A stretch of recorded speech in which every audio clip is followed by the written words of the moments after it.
ที่รังนี้งี้อาเจิดเอาไปเพื่อนเอาไปโอ้นั่นลิงยกเคลื่อนนั่นเลยเดินที่ก่อนเลยโบธรรมดาพี่น้องเลยมันต้องใส่คนลายเนาะก็คือ2-3คนเฮ็ดบ่ได้เพราะว่ามันนักพี่น้อง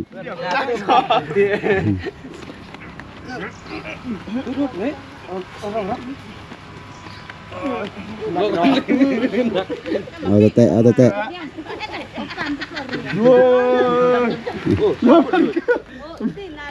ไล่คนเราแรงที่ปลาย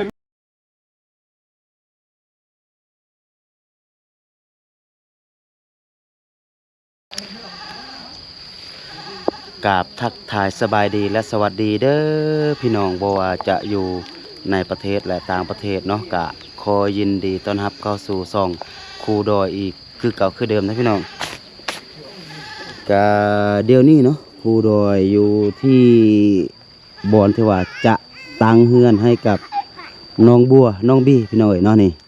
กะมื้อนี้เป็นมือซันวันดีพี่น้องเนาะซึ่งว่าเป็นมือที่ว่าจะตั้งเสาเฮือนนี่ก็ตอนนี้ก็คือนายสร้างเพิ่นตั้งแล้ว3เสาแต่ว่าเสายังบ่ทันมาพี่น้องเนาะเพราะว่าครูดอยสร้างตั้งแต่โดนพุ่นแหละแต่ว่าอยู่บอนที่ว่าเพิ่นเฮ็ดแม่นบ่ทันพี่น้องเนาะแล้วก็เดี๋ยวนี้ก็คือยังอีก12เสาเนาะนี่คือเดือนนี้ตอนเช้านี่นายสร้างเพิ่นตั้งได้แล้วอยู่3เสาพี่น้องเนาะก็ยังตั้งปะยังบ่ได้เทปูนใส่เทื่อพี่น้องเอ้ยเนาะนี่ก็สมาชิกที่ว่ามาตั้งเสาเฮือนมื้อนี้ก็จะมีญาติพี่น้องอะไรพี่น้องเอ้ยเนาะบวกกับนายสร้างอีก3คนนี่ซึ่งว่าเฮาจะตั้งตั้งแต่โดนน่ะพี่น้องเนาะแต่ว่ามันเป็นมือที่ว่าแบบอยู่ทางนี้เพิ่นถือพี่น้องเนาะเพิ่นตั้งเสาเฮือนแล้วว่ากินดอกไม่ยังแล้วแม่นเพิ่นต้องเลือกมือดีพี่น้องเนาะแล้วก็มือนี้เป็นมือวันที่11ซึ่งว่าเป็นมือดีตามที่ว่าเฒ่าแก่เพิ่นว่าเนาะก็เลยใส่มือนี่เนาะก็คือมือวันที่11เป็นมือที่ว่าริเริ่มก็คือตั้งเสาเฮือนพี่น้องเนาะนี่ก็บ่ได้ใหญ่พี่น้องเนาะ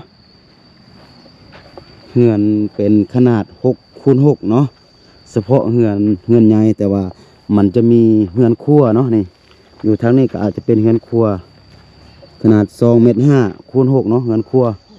แล้วก็จะมีระเบียงตื่มเนาะระเบียงจะอยู่ทางหน้านี่ก็ในคลิป2-3 มื้อแล้วพี่น้องเนาะพ่อแม่พี่น้องยังเห็นก็คือดินอยู่บนนี้มันยังเป็นเนินยังเป็นแบบมันบ่เพียงพี่น้องเนาะนี่แล้วก็มื้อวานมื้อซื่นนี่ก็คือได้มีรถมาปรับนะพี่น้องเนาะครูดอยก็บอกว่าให้เอารถมาปรับก่อนเนาะนี่เดี๋ยวนี้ก็คือดินมันเพียงเป็นที่เรียบร้อยแล้วก็นายสร้างเพิ่นก็ตั้งเฮือนก็จะสบายน้อยนึงพี่น้องเนาะเพราะว่าถ้าเป็นแบบเก่าก็คือมันลำบากพี่น้องเพราะว่าดินมันบ่เพียงแล้วก็มันมีตอไม้หลายเนาะแล้วก็เดี๋ยวนี้ก็คือได้ปรับดินเป็นที่เรียบร้อยพี่น้องเนาะนี่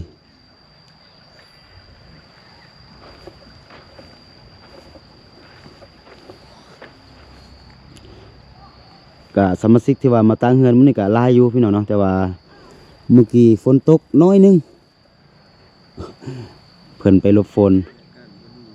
แล้วก็พาเสามาเพราะว่าสุดแล้วละแม่นครูดอยสั่งเสาตัวนี้พี่น้องเนาะสั่งมาผิดเพราะว่าหัวที่ละแม่นครูดอยคิดว่าจะตั้งแบบนี้เลยนะบ่ปรับดินเนาะแต่ว่าเฮามาเฮ็ดตัวจริงก็คือมันลำบากมันเฮ็ดบ่ได้พี่น้องเนาะก็เลยปรับดินก่อนให้มันเพียงหลังจากนั้นจึงมาตั้งเฮือนเนาะ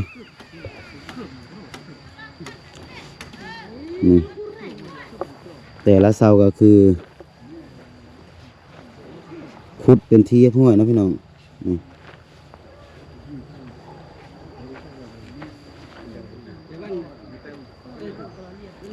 จำเทิงพุ่นนะพี่น้องนั่นนี่ดินของน้องบัวน้องบี้กับจำบอลตะฟังเนาะมาทางพี่ ทางนี้ก็จะเป็นหน้าเฮือนพี่น้องเนาะ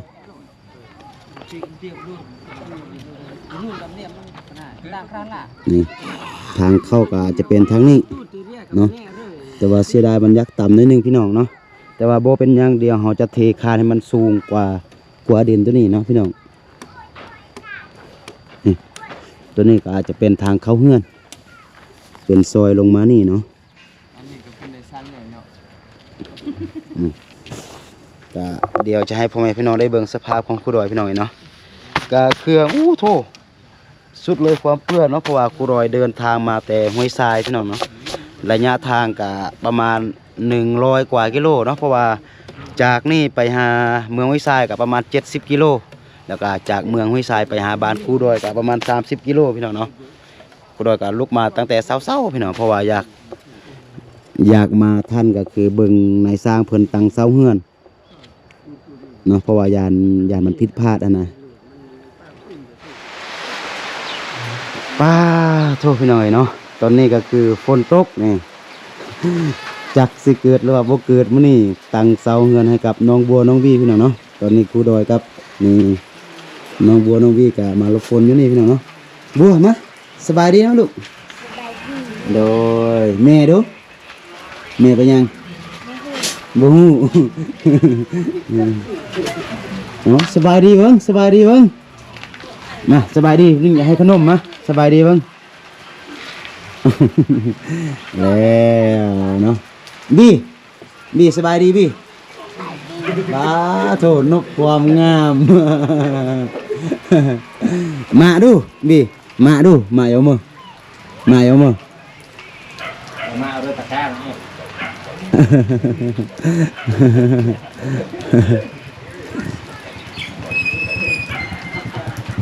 โอ้นมาแล้ว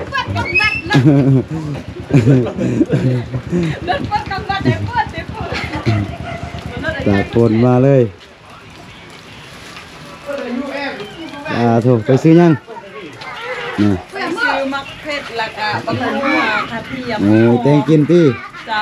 โดยเอาสบายดีก่อน เจ้าสบายดี โดยพี่น้องเนาะ น้องแก้วไปซื้อเครื่องที่ว่าจะแต่งกิน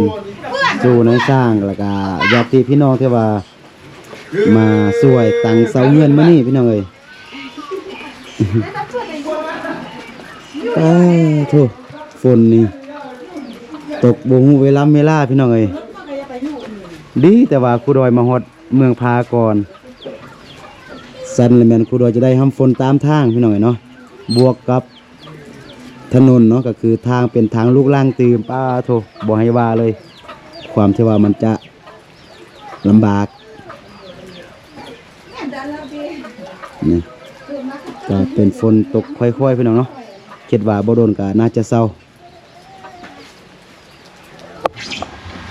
โอเคพี่น้องเนาะเดี๋ยวนี้ก็คือเศร้ามาครบเป็นที่เรียบร้อยนี่กำลังเอาลงจากรถหลังจากลงจากรถหมดแล้วก็จึงไปตั้งเนาะ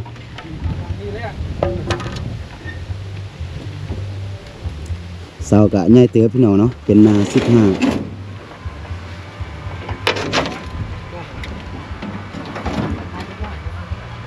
โทษทักษะเอาเสาลงจากรถกะบ่แม่นง่ายบ่จำเป็นยก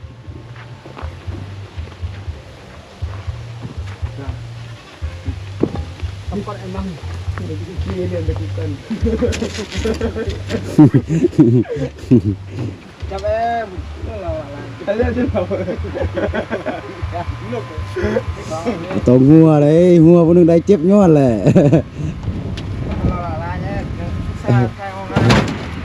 หัวนี่พวกนึงบ่มีแฮงยกเลย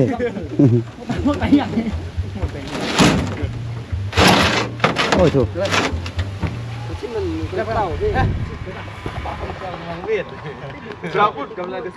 หลังจากเอาเสาลงจากรถแล้วก็บัดนี้จะมาตั้งกี้แล้วมันยอดแรกก็ตั้งรูปลับที่รังนี้เงี้ยเจิดเอาเพื่อนเอาเป็นโอ้ดันลิง ยกละเคลื่อนนั่นเลยเดินตีกันเลย บ่ธรรมดาพี่น้องเอ้ยมันต้องใส่คนหลายเนาะก็คือ2-3คนเฮ็ดบ่ได้เพราะว่ามันหนักพี่น้อง นักไม่จะจ้าลูกเบี้ยเลยจ้ายันเศร้ากันแล้วนักโอ้ยปวดบ้านจ้าลูกเบี้ยเสียเป็นนึกเป็นฟันอีกจุดมีตัวตลกอีกเนาะปีนตึ้งหมดปีนไหนตึ้งหมดมันละก็ปีนมีคนเป็นปีนคือเนี่ยมันต้องยกขึ้นยกอยู่ยกขึ้นเดี๋ยวนั่งคอลุกเลย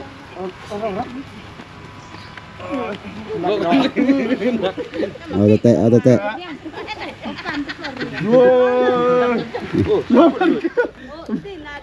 ไล่คนเราแย่งกันที่ปลายนักเนาะ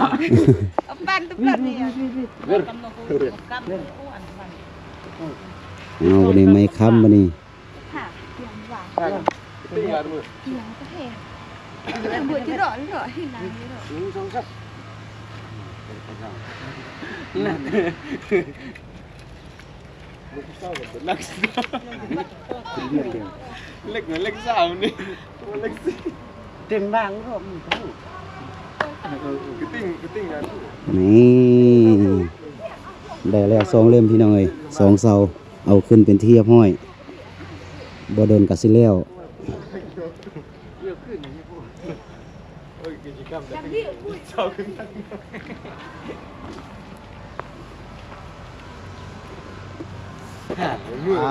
โทษพี่น้องเนาะเฮ็ดเวียกคำฝนตกตื่มแล้วพี่น้องเนาะนี่ตัวนี้ก็จะเป็นปูนหรือว่าซีเมนต์นะพี่น้องเอามาฝากปะอยู่เฮือนเพื่อนพี่น้องเพราะว่าถ้าไปปะอยู่พุ่นละแม่นฝนสิตกแล้วก็มันสิเปียกแล้วมันสิแข็ง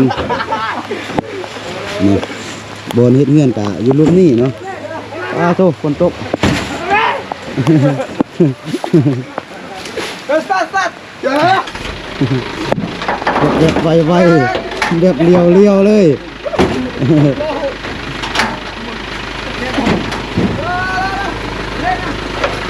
จบหลังจากฝนเศร้าน้อยนึงพี่น้องเนาะบ้าเต้าผสมปูน หลังจากฝนเศร้าน้อยนึงพี่น้องเนาะก็จะมาเฮ็ดต่อนี่เดี๋ยวจะเอาอันเติมพลัง อันเติมพลังมาให้กันเดี๋ยวผู้ชายเอาM100เนาะM150เพื่อชีวิตของร่างกาย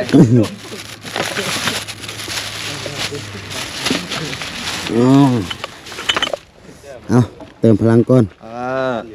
สบายดีเนาะวันนี้ก็ทีมงานเฮาก็กินเอ็มเลยเนาะโอ้เราเตะกล้าโอเคคือที่เกินนาทีเกินเป็น10 ล้านวิวเลยป่านนี่กล้าเพื่อนกล้าบัดเลย เอาสางไง เสื้ออู่เลยมาสร้างใหญ่ ไล่มาที่น่ะก่อน18เนาะ พี่อารมณ์ตะคูด ผู้หญิงกินอันนี้ผู้หญิงเนี่ยเอ้า Cai. ตัวน้อยๆ Khap cai. Ada ada kan. ไอ้แต่งเรียกสู้เลยอีหนู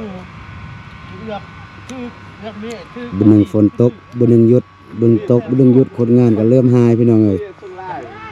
ว่ากันเนี่ยเว้ยตาหน่อยสิ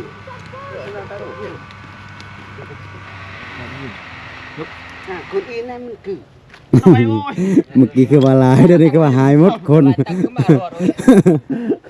ฝนตกหายหมด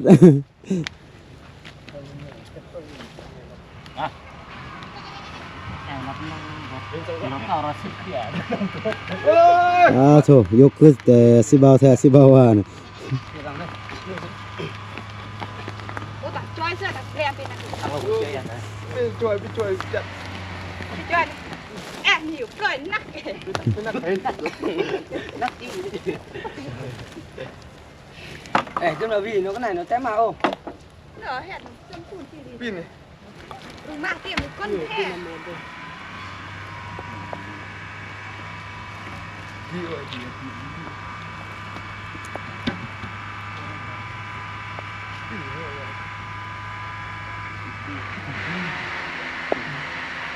pin cả ฮึบ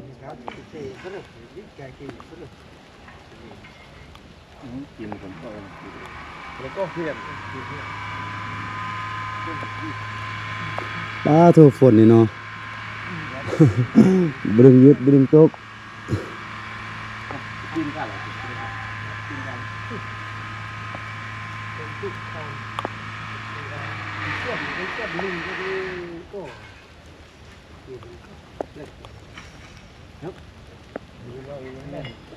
đó mùi ta đi không sắc lười cả lắmเ